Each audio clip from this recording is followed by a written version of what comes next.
और ये है हस्तिनापुर कुमार,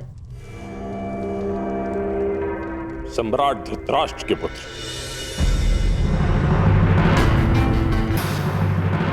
बस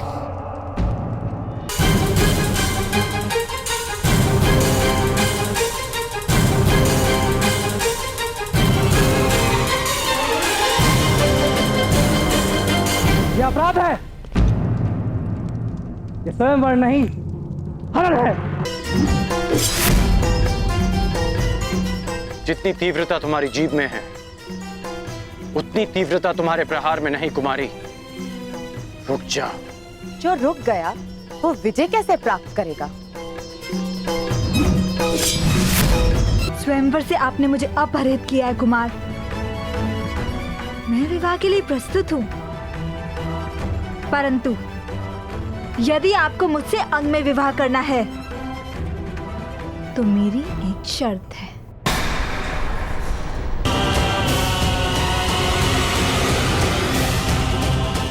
बोलिए, स्वीकार है? और ये है हस्तिनापुर कुमार, सम्राट धृतराष्ट्र के पुत्र।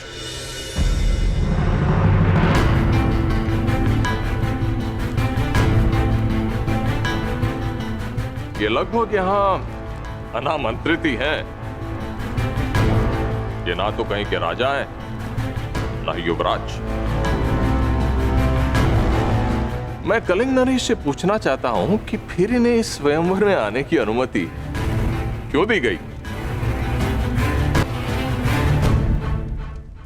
इन्हें अनुमति मैंने दी है शल्यराज, सम्राट धृतराष्ट्र के अनुग्रह पर। उचित है। अब सम्राट धृतराष्ट्र करे भी तो क्या करे? अपने पुत्र के युवराज न बन पाने के दुख में उनके घावों पर लेप लगाने के लिए यहां भेज दिया। भाई हम तो कहते हैं तुम्हारी भानुमति का विवाह इन्हीं से करवा दीजिए। कदाचित विवाह के शुभ अवसर पर इन्हें मुकुट पहनने का सौभाग्य मिल जाए।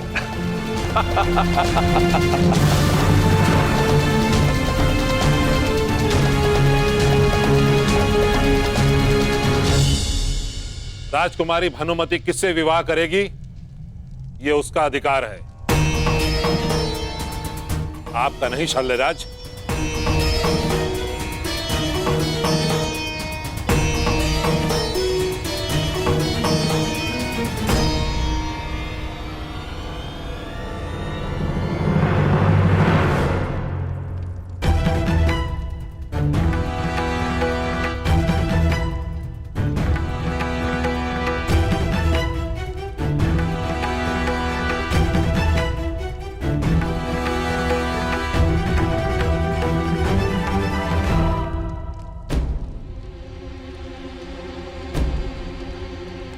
मित्र, अपने क्रोध पर नियंत्रण रखो।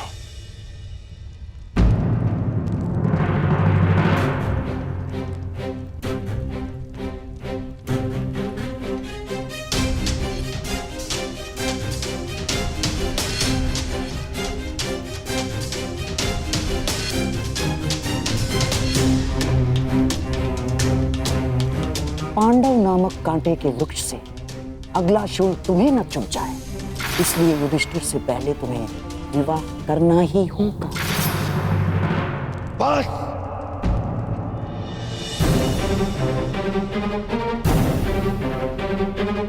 नहीं मित्र, मित्र!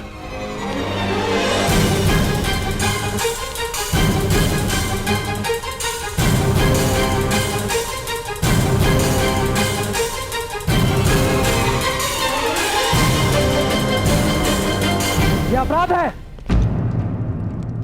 ये स्वयंवर नहीं हरण है। स्वयंवर कहो या हरण, मैंने भानुमति का वरण कर लिया है।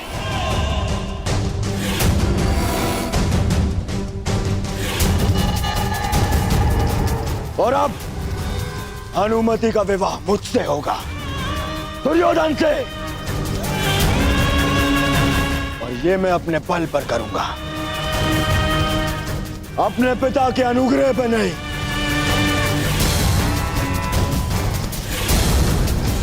तुम में से जिसकी भी बाहु में बल हो, वो मुझे रोकने का प्रयास कर सकता है।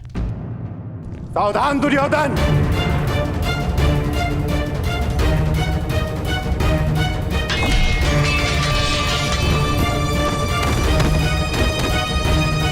अरे स्वयंवर में हस्तिनापुर का आमंत्रित कुमार स्वयंवर का हरण कर ले, ये हस्तिनापुर की मर्यादा का हनन है और नारी की गरिमा का भी।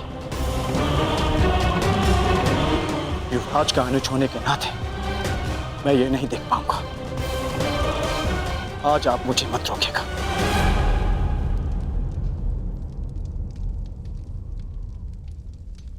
सावधान दुर्योधन!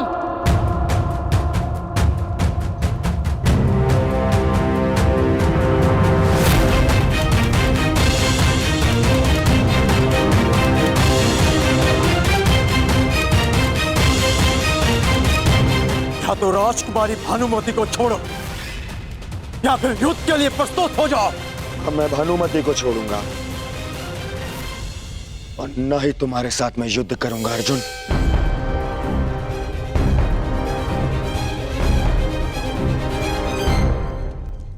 मित्रगण,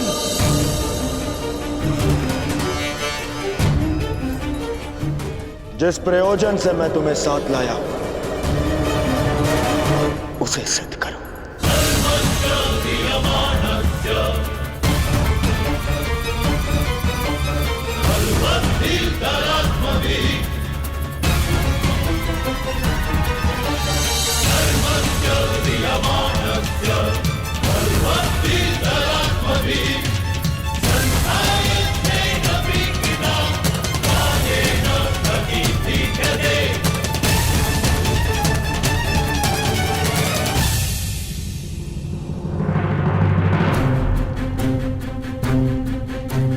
अर्जुन!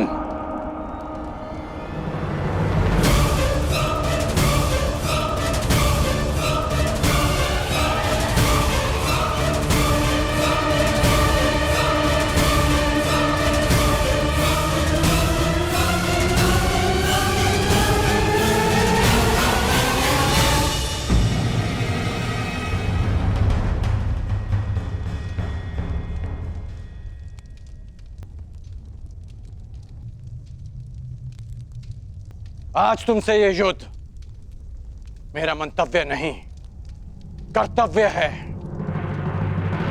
मैं यहां कुमार दुर्योधन की ढाल बनकर आया हूं।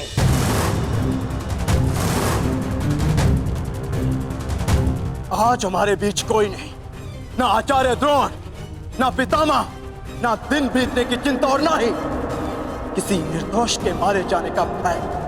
हाँ, ये मेरे युद्ध की ललकार भी है और मेरे कर्तव्य की पुकार भी मुझे स्वीकार है।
रुक जाओ।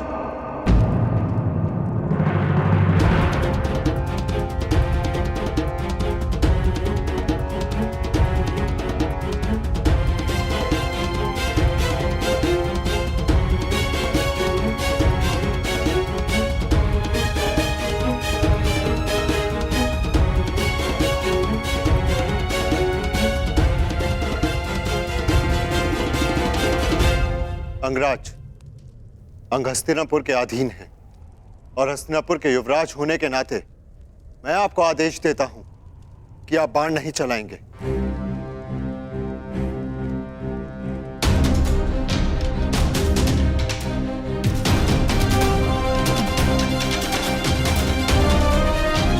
और अर्जुन, यदि तुम्हें अपने ज्येष्ठ भ्राता का तनिक भी मान है तो तुम प्रहार नहीं करोगे। परंतु क्यों भ्राताश्री? क्योंकि हस्तिनापुर यदि हाथ है तो हम सब उसकी उंगलियां हैं, और एक ही हाथ की उंगलियां एक दूसरे को नहीं मारती।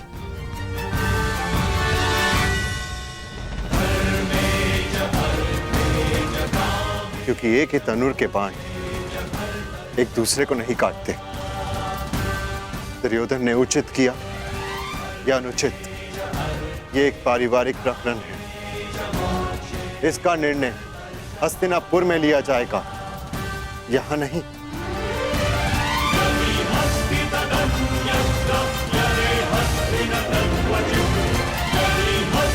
यदि यहां हस्तिनापुर के कुमारों के मध्य संघर्ष हुआ तो हस्तिनापुर उपहास का पात्र बन जाएगा।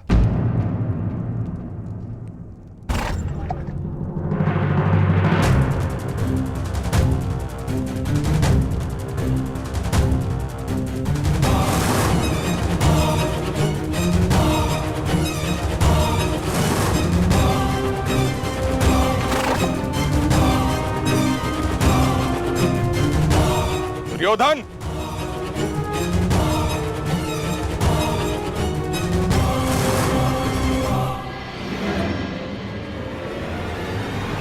मेरे मार्ग में मत आइए मद्र नरेश। मेरा परामर्श है आप सही मार्ग पर वापस आ जाएं।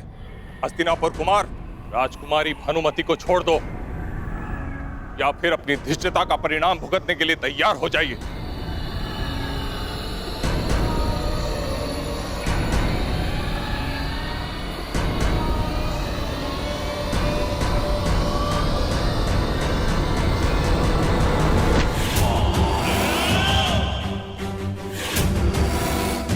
परिणाम की चिंता व्यापारी करते हैं। दुर्योधन केवल युद्ध करता है। तो फिर किससे युद्ध करना चाहते हो? चुन लो।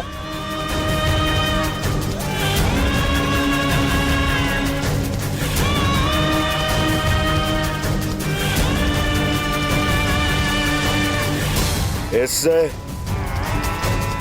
इससे और आपसे भी।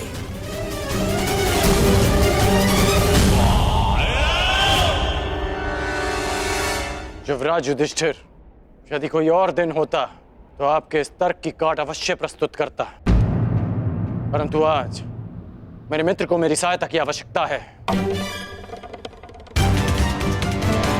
अर्जुन, जीवन लंबा है, आज नहीं तो कल एक दिन अवश्य आएगा जब हमारा अधूरा द्वंद्व अवश्य पूरा होगा।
टाइगर, तो मेरी चिंता छोड़ो, भानुमति को रोको।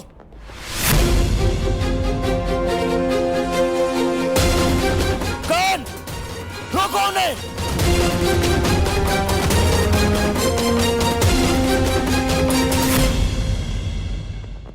तुम्हारा मान और प्राण सुप्रिया का उत्तरदायित्व है।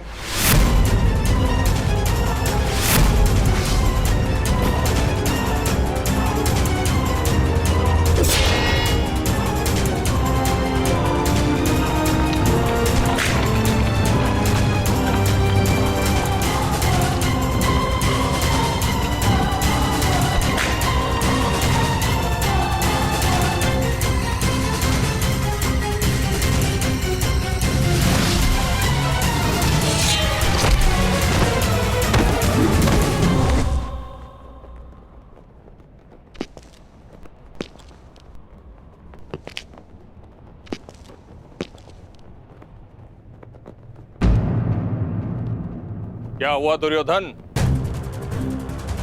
बहुत बड़ी बड़ी बातें कर रहे थे और अपनी सहायता के लिए एक सूत पुत्र को बुला रहे। एक समय वो था जब गंगा पुत्र देवव्रत ने अकेले ही 3 काशी कन्याओं का हरण किया था, और आज 3 पीढ़ी पश्चात परिस्थिति ये है कि हस्तिनापुर के महाराज कुमार अपनी सहायता के लिए एक सूत पुत्र को बुला रहे हैं। मद्र नरेश! अरे दुर्योधन, क्या हुआ? क्रोध आ गया? आक्रमण करोगे तो करो, मैं प्रस्तुत हूं। सावधान!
ना हिलने का प्रयास करना और ना राजकुमारी भानुमति को स्पर्श करने का, वरना अपने प्राण से जाओगे।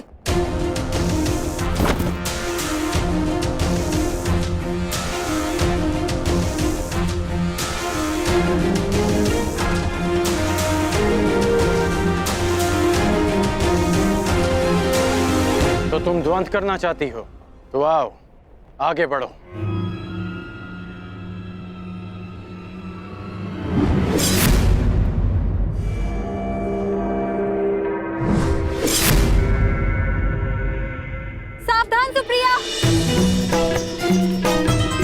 कुमारियों के हाथ में मेहंदी शोभा देती है, खड़क नहीं। और सच्चे वीर पुरुष को हरण करना शोभा नहीं देता।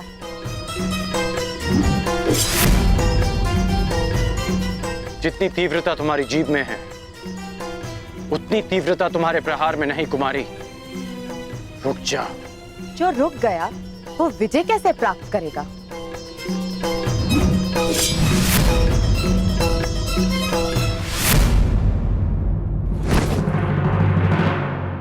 शत्रु का क्रोध शल्य के जीवन का अमृत है। दुर्योधन, अब तुम्हारी सहायता के लिए कौन आएगा?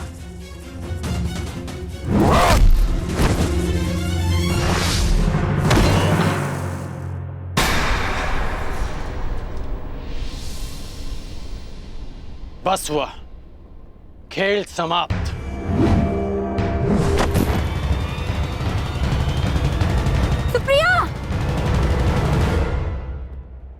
वीरांगना पराजित हुई। अब शांत रहना तुम्हारा धर्म है।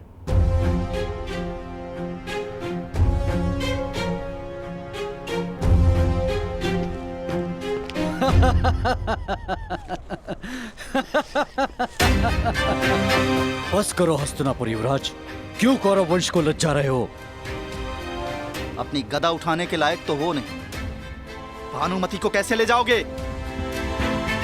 हम सबका अपमान करने वाले, देखते हैं अपना मान कैसे बचा पाओगे।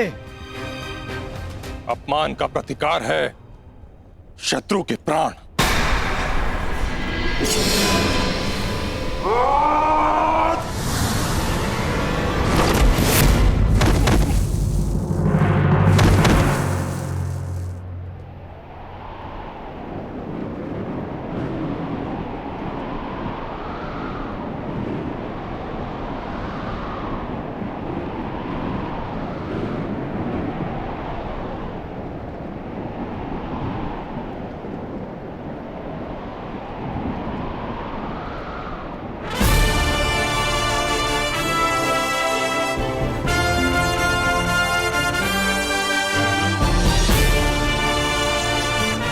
कर्ण, और मित्रता का केवल एक प्रमाण होता है, समर्पण।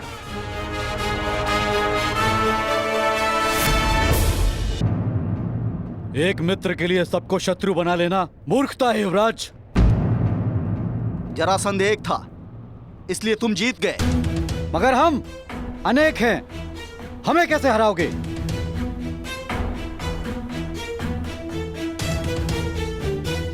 राधे का केवल एक लक्ष्य है, परिवर्तन।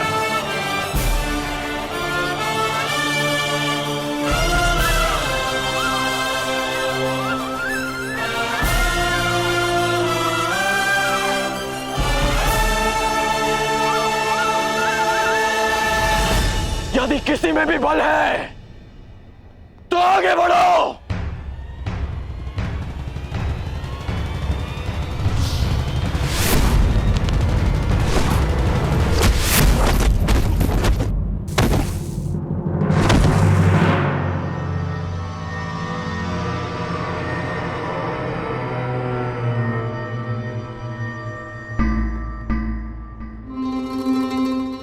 आनंद आएगा।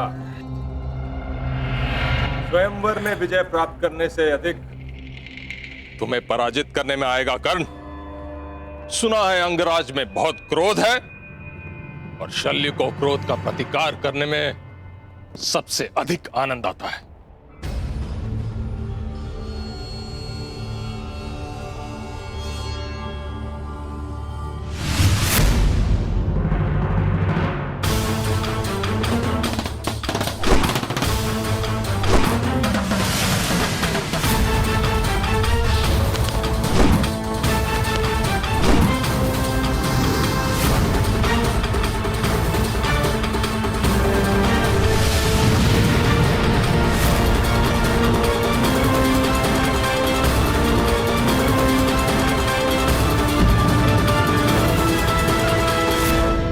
जितने कठोर तुम्हारे बाण है कर्ण, उतना ही कठोर तुम्हारा हठ भी है। कहा था अर्जुन ने कि स्वयं को सिद्ध करने की लालसा तुम में बचपन से थी। इस हठ की ज्वाला को तुम्हारे भाई शोन की चिता की अग्नि भी शांत नहीं कर पाई।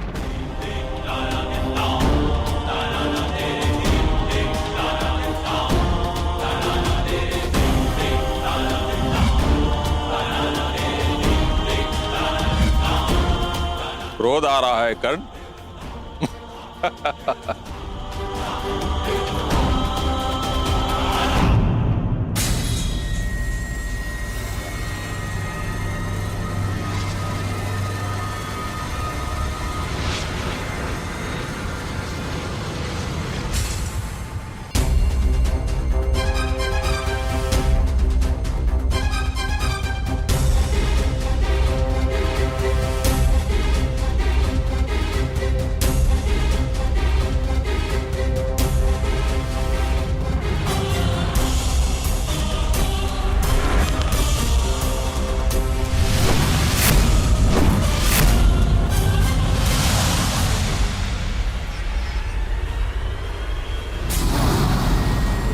इसके बाण इतने उग्र कैसे हो उठे?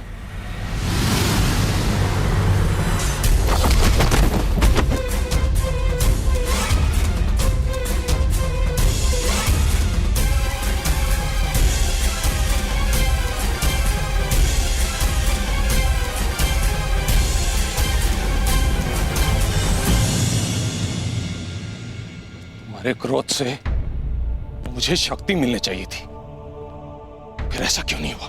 क्योंकि भले ही शत्रु द्वारा किया गया क्रोध आपका सबसे बड़ा शस्त्र है, परंतु शत्रु द्वारा उत्पन्न किया गया क्रोध कर्ण का सबसे प्रबल अस्त्र है।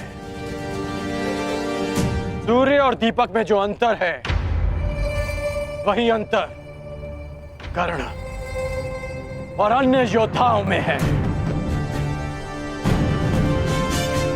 आज आपने सूर्य को सामान्य दीपक समझकर हाथ में लेने की भूल की। आज गुरु परशुराम का शिष्य कर्ण आपके सामने खड़ा है। वो गुरु परशुराम जिन्होंने मेरी दुर्बलता को, मेरे क्रोध को मेरी सबसे बड़ी शक्ति में परिवर्तित कर दिया। अब आप शक्तिहीन हैं। आप मेरे बाणों का तेज नहीं सह पाएंगे और ना ही मेरे नागपाश का बंधन तोड़ पाएंगे।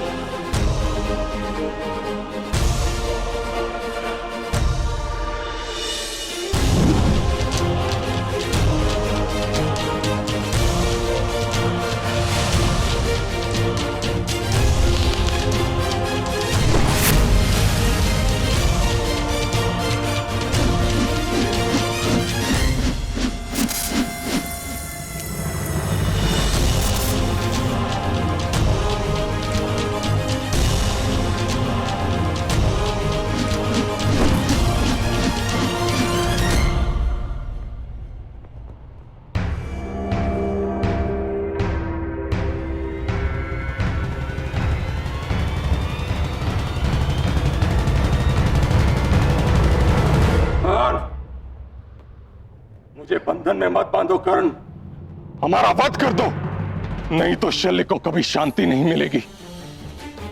जैसे सूर्य को राहु के ग्रहण से सदा भय रहता है, अगर हम जीवित बच गए हम राहु की तरह तुम्हारी कुंडली पर छा जाएंगे कर्ण, सदा सदा के लिए तुम्हें ग्रास जाएंगे।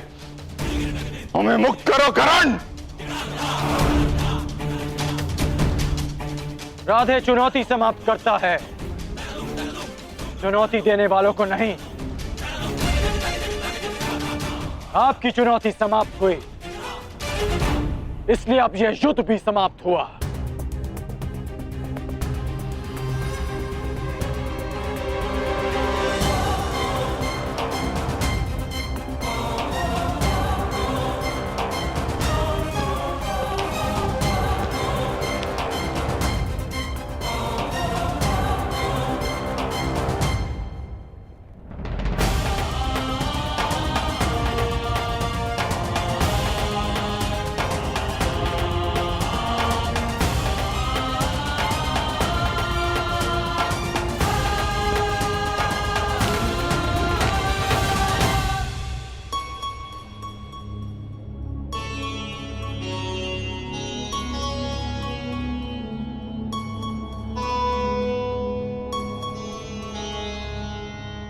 सखी, मैं तुम्हें छोड़कर कहीं नहीं जाऊंगी।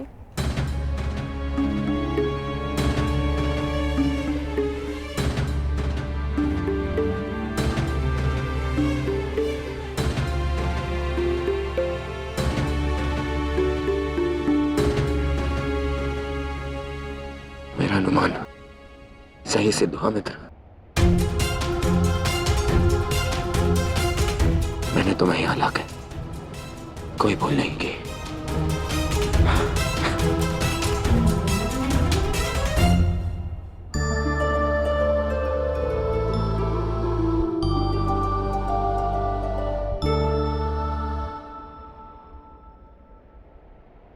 चंद्रमा की ओर देख के समय व्यर्थ मत करो कर्ण।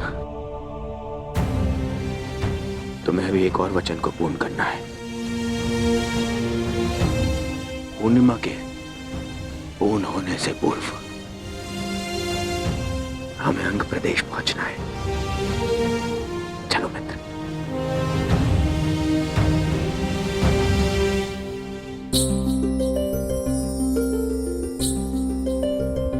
हर दिन कुछ बढ़कर मुझे सताने का प्रयास ना करो चंद्रदेव।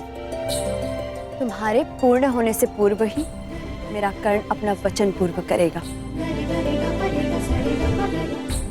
मेरे जीवन का सूर्य मेरा कर्ण मेरे समक्ष प्रस्तुत होगा।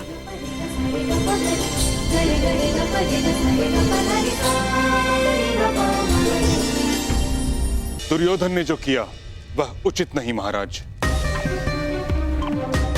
कलिंग और हस्तिनापुर की प्रतिष्ठा के साथ खेल किया उसने। तुम भी तो वहां थे युधिष्ठिर। युवराज और ज्येष्ठ भ्राता होने के नाते तुमने दुर्योधन को क्यों नहीं रोका? ज्येष्ठ पिताश्री, मैंने प्रयास किया परंतु उन्होंने युवराज का अनुरोध ठुकरा दिया और ज्येष्ठ भ्राता होने के नाते भ्राताश्री का यह मानना था कि हस्तिनापुर के दो कुमारों के बीच का संघर्ष हस्तिनापुर को उपहास का पात्र बना देता।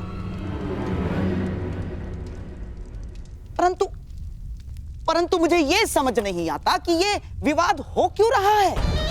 वरण और अपहरण दोनों का संबंध शताब्दियों से चलता आ रहा है, शताब्दियों से। और कई सारे उदाहरण भी हैं जहां वीरों ने कन्याओं का अपहरण करके और विवाह भी किया। स्वयंवर में हरण होते हैं किंतु वह तभी मान्य होते हैं जब कन्या की सहमति हो। दुर्योधन ने जो किया उससे स्पष्ट है कि भानुमति की सहमति नहीं थी। महामहिम, जिस प्रकार ग्रीष्म के पश्चात वर्षा, वर्षा के पश्चात शीत और शीत के पश्चात पुनः ग्रीष्म आता है, ठीक उसी प्रकार इतिहास भी अपने आप को दोहराता है। महामहिम, आपको स्मरण होगा ना, काशीराज की कन्याएं अंबा, अंबिका, अंबालिका,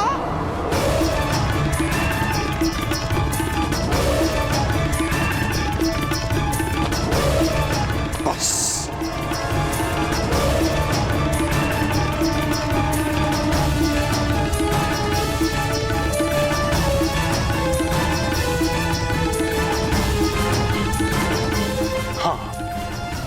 मैंने हरण किया था इसलिए क्योंकि काशीराज ने हस्तिनापुर के सम्मान को ललकारा था, परंतु दुर्योधन ने वो हरण करके हस्तिनापुर के मान को दांव पर लगा दिया है, जो मैं कभी होने नहीं दूंगा।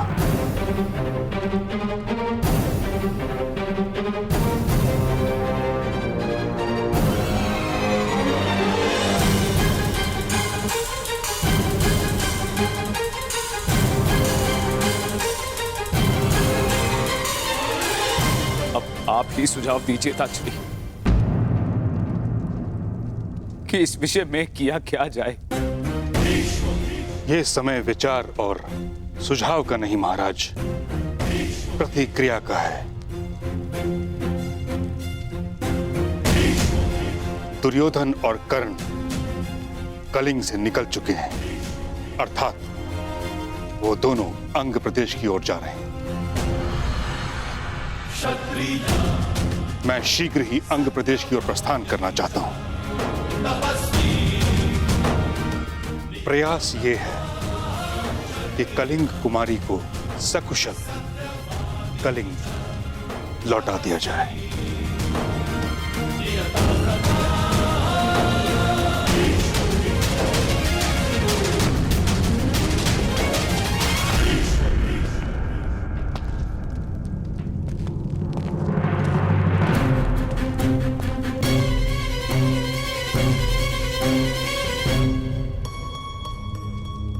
अंग में आपका स्वागत है।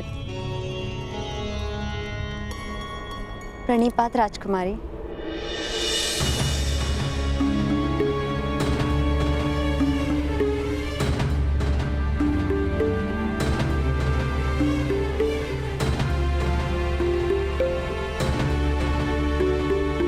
पधारिए पधारिए पधारिए।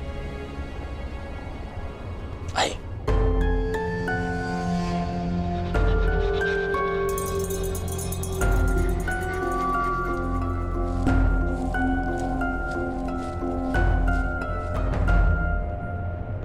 जाओ जाओ मेरे प्रिय, अंग देश जाकर मेरे होने वाले सम्राट को संदेश दे दो। जाओ जाओ।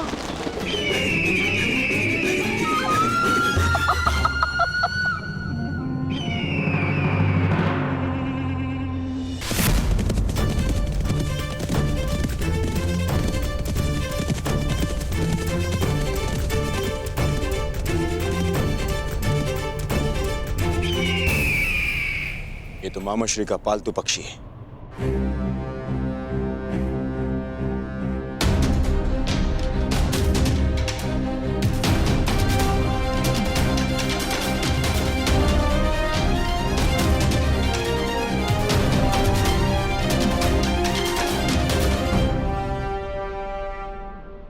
मित्र, कुमारी भानुमति का हरण तो कर लिया, परंतु जब ये सूचना हस्तिनापुर पहुंची। सूचना हस्तिनापुर पहुंच चुकी है मित्र। पितामह भीष्म यहां आने के लिए निकल भी चुके हैं।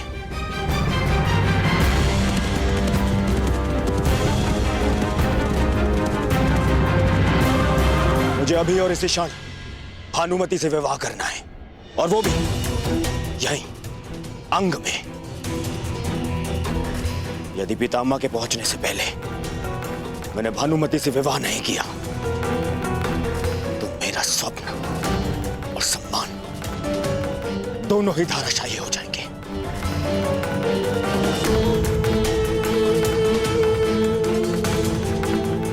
परंतु मित्र, कुमारी भानुमति, क्या वो इस विवाह के लिए अपनी स्वीकृति देंगी? यदि स्वीकृति होती तो मैं उसका हरण ही क्यों करता। मुझे भानुमति से शीघ्र ही विवाह करना है। स्वयंवर से आपने मुझे अपहरित किया है कुमार।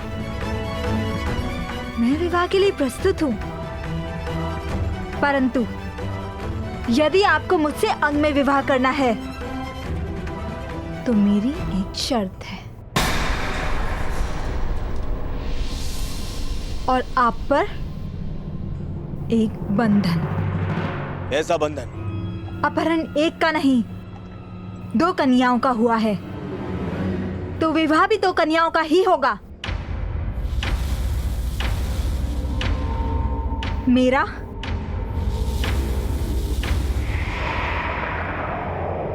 और सुप्रिया का।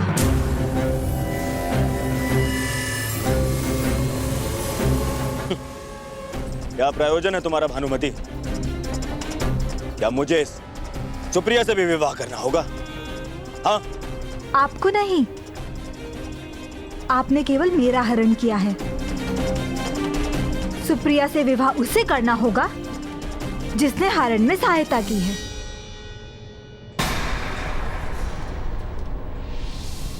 अंगराज कर्ण को।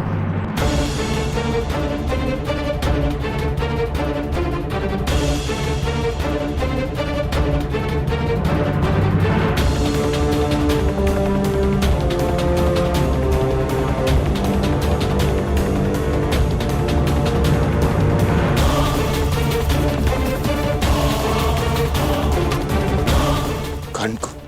कहिए कुमार, क्या ये बंधन स्वीकार है?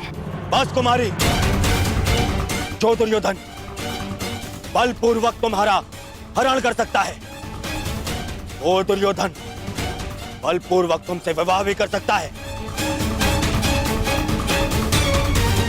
बिना किसी अनुबंध को माने। यदि आप ऐसा सोचते हैं तो एक पग आगे बढ़ाइए कुमार।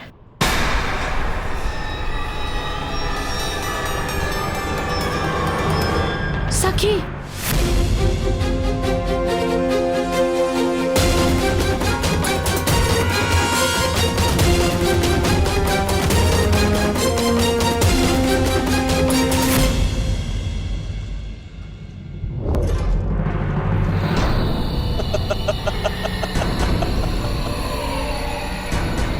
कुमारी, क्या आप हम पर प्रहार करेंगे?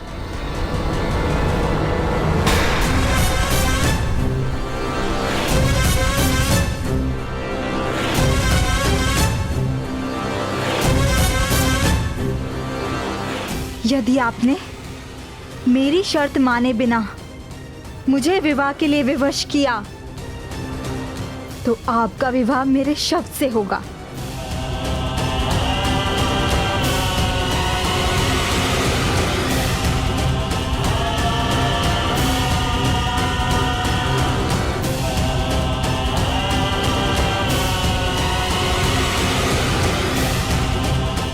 बोलिए, स्वीकार है?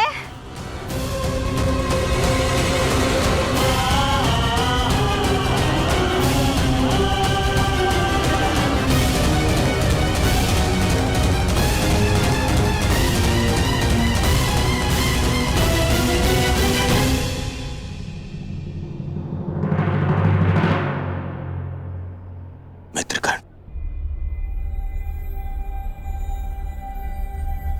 प्रश्न मेरे विवाह का ही नहीं है,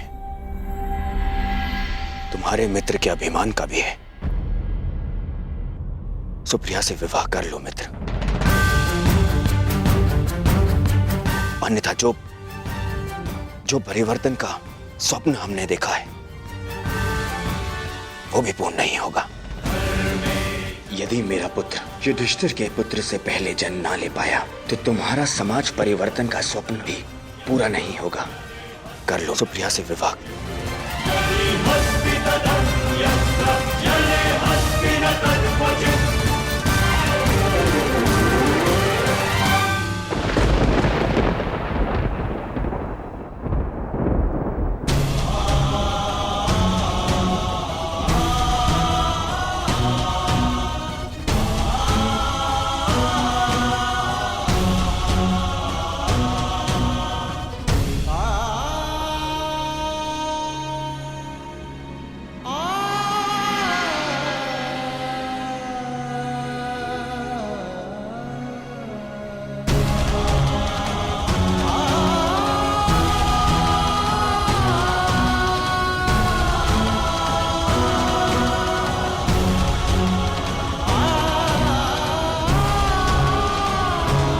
नहीं सके, कटार हटाओ। नहीं सुप्रिया, अब तो मेरा विवाह इसी शर्त पे होगा, जब अंगराज तुमसे विवाह करेंगे।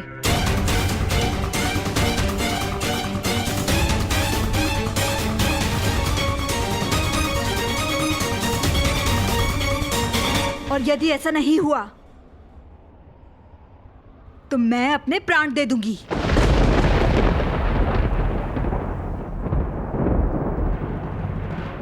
फिर सारे संसार को ज्ञात हो जाएगा कि किस प्रकार हस्तिनापुर के महाराजा कुमार ने अपने मित्र कर्ण के साथ मिलकर दोनों कन्याओं के साथ अन्याय किया।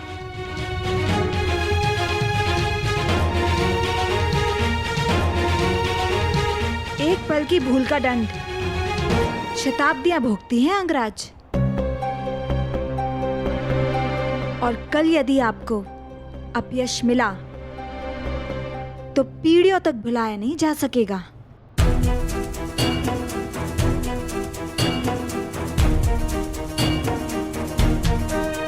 कहिए कुमार दुर्योधन, क्या आपको यह शर्त स्वीकार है?